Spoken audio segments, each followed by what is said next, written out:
phone ringing. In your gut, you know something is terribly wrong.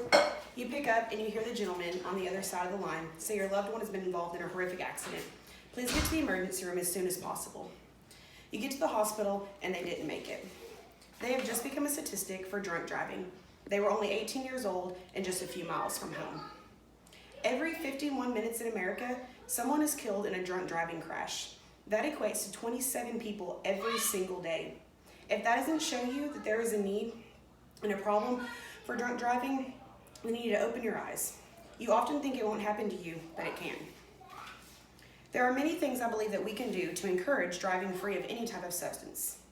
If you want to see how likely it is that this won't happen to you, do your research. Look at how many people are affected by their own careless actions or the actions of others. Did you know that over 50% of fatal highway crashes involving 2 or more cars are alcohol related? Or that 65% of all fatal single car accidents are alcohol related? Or that 35% of all adult pedestrian accidents are alcohol related? In 2015, nearly 1.5 million drivers were arrested for driving under the influence of alcohol or narcotics. It is an epidemic that we have to take a stand for and fight. The annual cost of alcohol-related crashes totals more than $44 billion annually and an eternity with a broken heart. Say no to drinking and driving. Here are some ways that I feel as a society we can make a change. Whenever you're at a social event that involves alcohol, make plans ahead of time for you and your friends to get home safely. Before drinking, designate a non-drinking driver to get everyone home safe. Don't let your friends drive while under the influence. If you've been drinking, get a ride home or call somebody.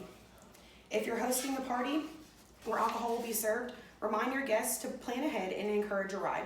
Offer alcohol-free beverages and make sure all guests leave with a sober ride. It's not hard to find someone to get you from point A to point B.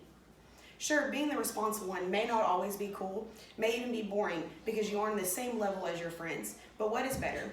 A night where everyone is trashed and needing to get home, so someone says, "Oh, I'm good, I can get us there," only to realize they were not good and now you're in the hospital and not all of your friends have made it.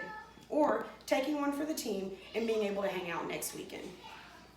Sadly, we live in a world where partying and having a good time at whatever cost is glorified and encouraged by social media, and due to this, our high schools have graphic reenactments of car crashes involving our friends caused by driving under the influence, hoping that in some small way it'll sink down into us and we'll totally understand why it's not okay to do so.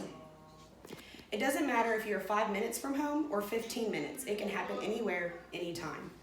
Did you know that the majority of car accidents happen close to home, typically between 2 and 5 miles? Statistics show that only 1% of car accidents take place more than 50 miles away from the driver's home. These are pretty high odds to beat, especially after drinking. No one wants to attend the funeral of anyone, let alone someone close to them. Imagine never having to because people made the smart choice and chose not to drink and drive. Stand up for what is right and for the innocent people on the road who aren't expecting the possibility of having their lives at risk due to irresponsible choices. Do what you need to keep you, your friends, and others safe. I encourage you to take keys, have rides implemented, offer to be the DD, or call someone. Call Uber, call Lyft, call anyone who can get you there. And if you have to, even encourage them not to drink if none of the previous efforts can be made. Think twice behind getting behind the wheel after drinking. It could be your last.